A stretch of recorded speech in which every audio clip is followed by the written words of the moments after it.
اعوذ باللہ من الشیطان الرجیم بسم اللہ الرحمن الرحیم۔ عزیز طلباء السلام علیکم ورحمۃ اللہ وبرکاتہ۔ آج میں 10ویں جماعت کی درسی کتاب میں سے بور کے لڈو کا چوتھا حصہ جو صفحہ نمبر 110 سے آگے ہے پڑھانے جا رہا ہوں۔ مجھے امید ہے کہ آپ کتاب کی طرف بھی نظر رکھیں گے اور دھیان سے سنیں گے۔ عزیز طلباء، ڈرامے کے اس حصے میں ڈرامہ نگاروں نے اس بد مزاج عورت کی ذہنیت کی عکاسی بہترین انداز میں کی ہے تاکہ پڑھنے والے اسے سبق حاصل کر سکیں۔ پیر مرد نے ان کو جاتے جاتے ایک نصیحت کی تھی کہ مراد مانگنے میں جلدی نہیں کرنی چاہیے، کیونکہ جلدی کرنا شیطان کا کام ہے اور آپ کو صرف اور صرف ایک ہی چیز کی بہت ضرورت ہے، سخت ضرورت ہے، اور آپ وہی چیز حاصل کرنے کے قابل بھی ہیں، اس لیے وہی مانگیے۔ لیکن پیر مرد کے جانے کے بعد یہ عورت اپنے شوہر سے کہتی ہے کہ اس نے جان لیا کہ پیر مرد کا اشارہ دولت کی طرف تھا۔ چونکہ لکڑہارا سخت پریشان تھا بھوک کی وجہ سے، اس لیے اس نے اپنے انداز کے مطابق کہا کہ پیر مرد کھانے کی ذکر کر رہا تھا۔ بہرحال دونوں میاں بیوی کے درمیان تو میں ہونے لگی۔ بیوی نے اسے بتایا کہ روپیہ پیسہ سے کھانا، کپڑا، زیورات، محل اور گاڑی سب کچھ خریدا جا سکتا ہے۔ عزیز طلباء، وہ چاہتی تھی کہ دوسری مراد یہ مانگی جائے کہ انہیں ایسے پڑوسی ملنے چاہے جو ان کی دولت دیکھ کر اندر ہی اندر سے جل جائے تاکہ وہ عورت بہت خوش ہو جائے۔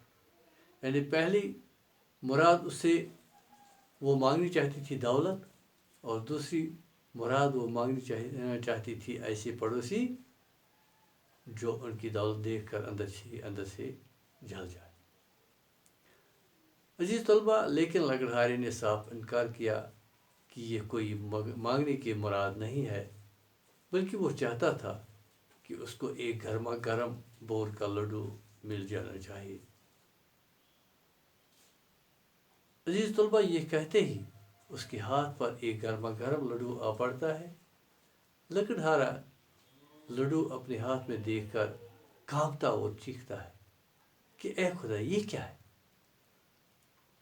بیوی اسے ڈانٹتی ہے کہ آپ نے ایک مراد فضول میں غارت کر دی۔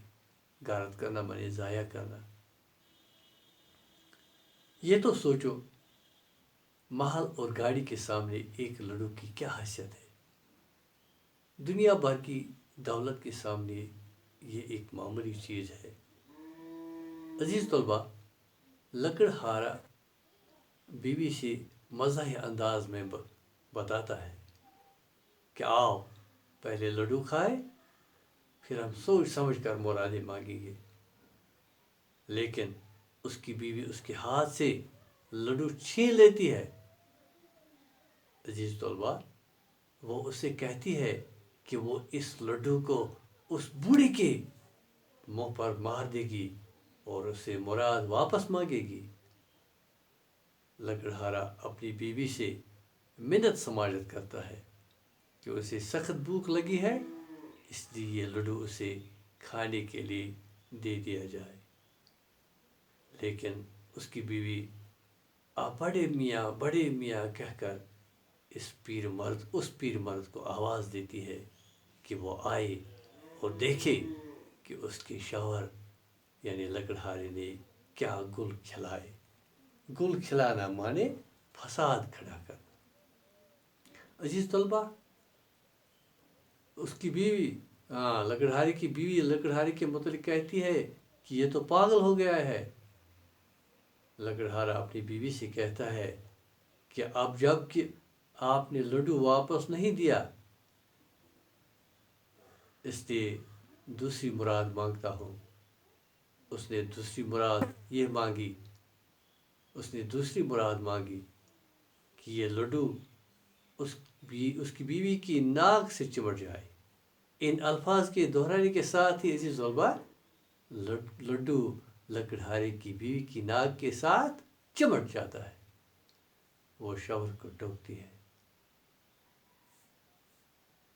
لکڑہارے کی بیوی اپنے شوہر کو ٹوکتی ہے اور برا بھلا کہتی ہے کہ آپ نے میرا کیا حال کر دیا، آپ نے تو میرا سارا حسن خاک میں ملا دیا، آپ میں کسی کے سامنے منہ دکھانے کے قابل ہی نہیں رہی، اور آپ دانت نکال کر ہنس رہے ہو۔ عزیز طلباء، مجھے امید ہے کہ آپ نے یہ سب سمجھا ہوگا، باقی انشاءاللہ آئندہ۔ السلام علیکم ورحمۃ اللہ۔